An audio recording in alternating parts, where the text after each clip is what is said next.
मैं आकांक्षा राय आपके साथ पुनः जुड़ चुकी हूँ एक नए टॉपिक के साथ। आज का हमारा टॉपिक है वायुमंडल।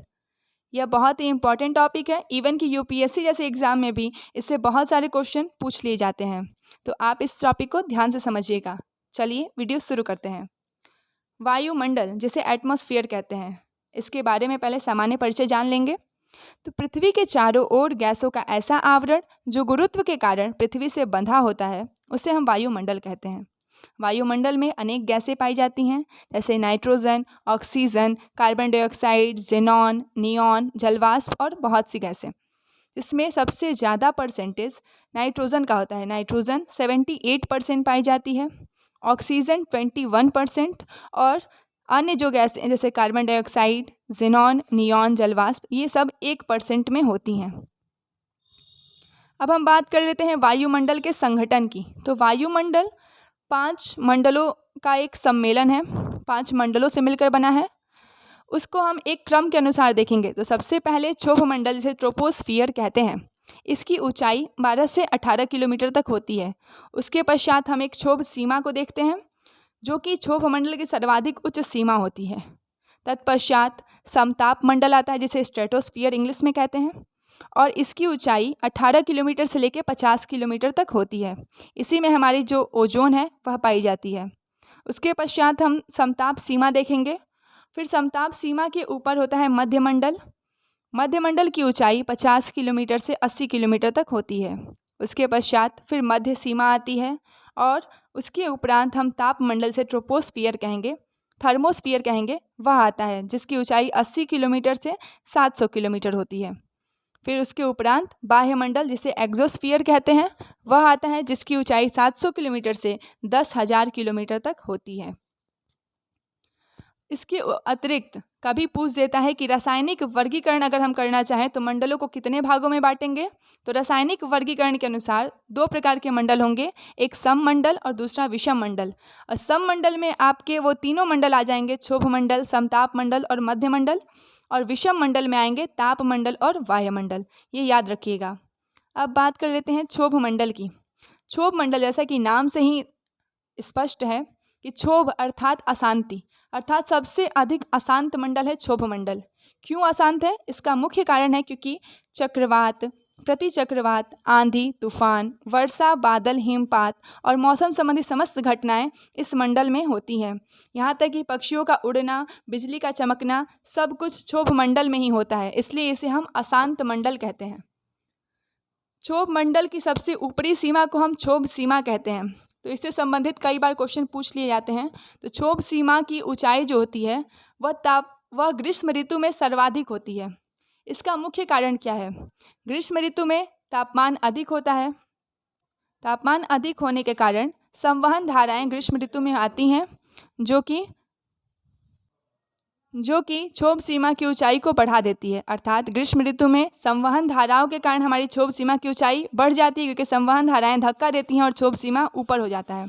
वहीं जब ठंडी की मौसम में या शीत ऋतु में देखें तो तापमान कम होता है, तो संवहन धाराओं की उत्पत्ति नहीं होती है, अर्थात क्षोभ सीमा की ऊंचाई यथावत बनी रहती है। अब ये बात करते हैं क्षोभ सीमा की ऊंचाई में अंतर क्यों होता है। तो इसका एक और कारण है गुरुत्व का प्रभाव। हम जानते हैं कि पृथ्वी की जो विषुवत रेखा पे पृथ्वी की त्रिज्या सर्वाधिक होती है और ध्रुवों पर पृथ्वी की त्रिज्या सबसे कम होती है। और हम पढ़े हैं कि चूँकि जी जो होता है, स्मॉल जी, वो अनुक्रमानुपाती होता है 1/r के। r जहाँ पे पृथ्वी की त्रिज्या होती है, हमने पढ़ा है कि G=GmEm/r²। तो उसी से हम यहाँ पे निष्कर्ष निकालेंगे कि जहाँ पे त्रिज्या कम होगी वहाँ पे गुरुत्व का प्रभाव ज़्यादा होगा। तो हम जानते हैं कि हमारी पृथ्वी में विषुवत रेखा पे त्रिज्या सर्वाधिक होगी। त्रिज्या सर्वाधिक होगी तो गुरुत्व का मान सबसे कम होगा। वहीं ध्रुवों पर त्रिज्या कम होगी तो गुरुत्व का मान अधिक होगा। अब हम जानते हैं गुरुत्व क्या करता है, किसी भी वस्तु को अपनी ओर खींचता है। तो क्षोभ सीमा को खींचेगा, जहाँ पे गुरुत्व का मान अधिक होगा तो क्षोभ सीमा की ऊंचाई क्या हो जाएगी, अपने आप वो कम हो जाएगी। कम ही ऊंचाई पे क्षोभ सीमा आप वहाँ पे पाई जाएगी। तो यही कारण है कि जब हम विषुवत रेखा पर देखेंगे तो क्षोभ सीमा की ऊंचाई सर्वाधिक होती है। h ऊंचाई जो होगी क्षोभ सीमा की सर्वाधिक होगी। क्यों? क्योंकि यहाँ पे गुरुत्व कम है और वहीं ध्रुवों पर इसकी ऊंचाई सबसे कम होगी। मतलब 8 किलोमीटर यहाँ पे होती है और 18 किलोमीटर यहाँ पर होती है। ये हो गई हमारी क्षोभ सीमा की ऊंचाई। अब इससे संबंधित एक और प्रश्न कभी कभी पूछ लिया जाता है, तो वो है कि अगर मान लीजिए कि ये हमारी पृथ्वी हो गई, यहाँ पर है हमारा विषुवत रेखा और ये है हमारा ध्रुव। अगर क्षोभ सीमा ये हो गई, क्षोभ सीमा हमारे चारों ओर है, ये क्षोभ सीमा, यहाँ पर हम एक व्यक्ति को खड़ा करते हैं क्षोभ सीमा पर जो कि विषुवत रेखा के समीप है और दूसरा व्यक्ति ध्रुवों के समीप है क्षोभ सीमा पर, तो कौन ज़्यादा टेम्परेचर का अनुभव करेगा? टेम्परेचर किसका ज़्यादा होगा? तो हम अगेन वही लॉजिक लगाएंगे। हमको पता है कि यहाँ पे क्या है कि गुरुत्व का प्रभाव विषुवत रेखा पर कम होता है, तो क्षोभ सीमा की ऊंचाई यहाँ पे अधिक होती है और यहाँ पे क्षोभ सीमा की ऊंचाई कम होगी क्योंकि यहाँ पे गुरुत्व ज़्यादा है। तो क्षोभ सीमा जैसे जैसे ऊंचाई बढ़ती है तो तापमान घटता है। जैसे ही हम क्षोभ मंडल में ऊपर की ओर जाते हैं तो प्रति 1000 मीटर पे 6.5 डिग्री सेल्सियस तापमान में गिरावट आती है। तो यही कारण है कि चूँकि यहाँ पर क्षोभ सीमा की ऊंचाई अधिक है तो यहाँ पे जो व्यक्ति होगा क्षोभ सीमा में वह कम टेम्परेचर का अनुभव करेगा क्योंकि ऊंचाई बढ़ेगी, तापमान कम होगा, और जो ध्रुवों पर स्थित व्यक्ति है वह अधिक तापमान का अनुभव करेगा। तो कभी क्वेश्चन पूछे तो आप ये मत सोचिएगा कि ध्रुवों पर तो तापमान कम होता है तो वो वहाँ पे कम तापमान का अनुभव करेगा। नहीं, ध्रुवों पर क्षोभ सीमा में अगर कोई व्यक्ति स्थित है तो वह अधिक तापमान का अनुभव करेगा विषुवत रेखा के कंपैरिजन में। तो ये हमारा क्षोभ सीमा से संबंधित टॉपिक हो गया। उसके पश्चात अब हम बात करेंगे समताप मंडल की। तो समताप मंडल जिसे स्ट्रेटोस्फियर कहते हैं, तो समताप मंडल के विषय में देखते हैं। समताप अर्थात जहाँ पे तापमान समान होता है। तो क्षोभ मंडल और मध्य मंडल के बीच में आप देख सकते हैं समताप मंडल स्थित होता है। यहाँ इसकी ऊंचाई 18 से 50 किलोमीटर है और इसके निचले परत में ओजोन की उपस्थिति पाई जाती है जो कि हमारे पृथ्वी की पराबैंगनी किरणों से रक्षा करती है। यहाँ पर स्ट्रेटोस्फियर में क्या होता है, ना तापांतर होता है, ताप में कोई अंतर नहीं होता, दाबांतर भी नहीं होता है और पवनों का तेज प्रवाह भी नहीं होता है। इसलिए यहाँ पे कोई मौसमी घटना नहीं होती और अतः वायुयान के संचालन के लिए सबसे आदर्श मंडल है स्ट्रेटोस्फियर। वायुयान के संचालन के लिए सबसे आदर्श स्थिति स्ट्रेटोस्फियर में होती है।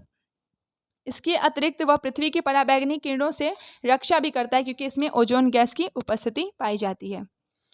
अब हम बात कर लेते हैं मध्य मंडल की।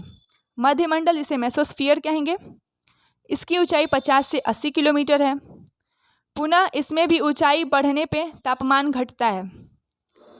जब भी उल्काएं जैसे मान लीजिए कोई ग्रह हो गया, उपग्रह हो गया या अन्य आकाशीय पिंड है, उसके जो टूटे हुए भाग हैं जो स्वतंत्र रूप से गति करते हैं, जब वो मध्य मंडल में आते हैं तो मध्य मंडल में आने के बाद वो जलकर नष्ट हो जाते हैं क्योंकि वहाँ पे वायु का घर्षण सर्वाधिक होता है। इस कारण से उसमें उष्मा उत्पन्न होती है और वो जलकर नष्ट हो जाते हैं। जब भी पूछे कि उल्काएं किस मंडल में जलकर नष्ट हो जाती हैं तो आपका उत्तर होगा मध्य मंडल।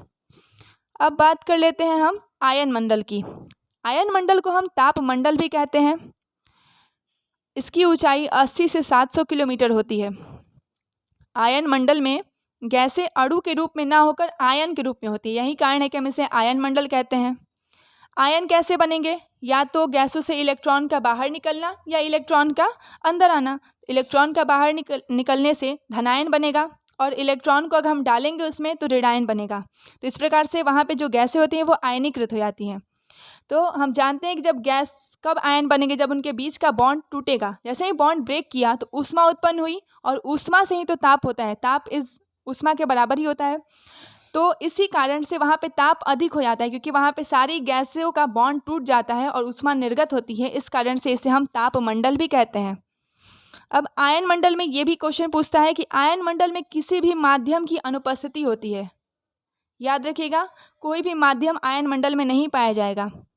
इसके अतिरिक्त और भी एक चीज़ है कि आयन मंडल में जब भी जो रेडियो तरंगे होती हैं जो पृथ्वी से निष्कासित होती हैं वो आयन मंडल से परावर्तित होकर पुनः पृथ्वी पर आती हैं। इसी कारण से हमारे यहाँ पे संचार की सुविधा उपलब्ध हो पाती है।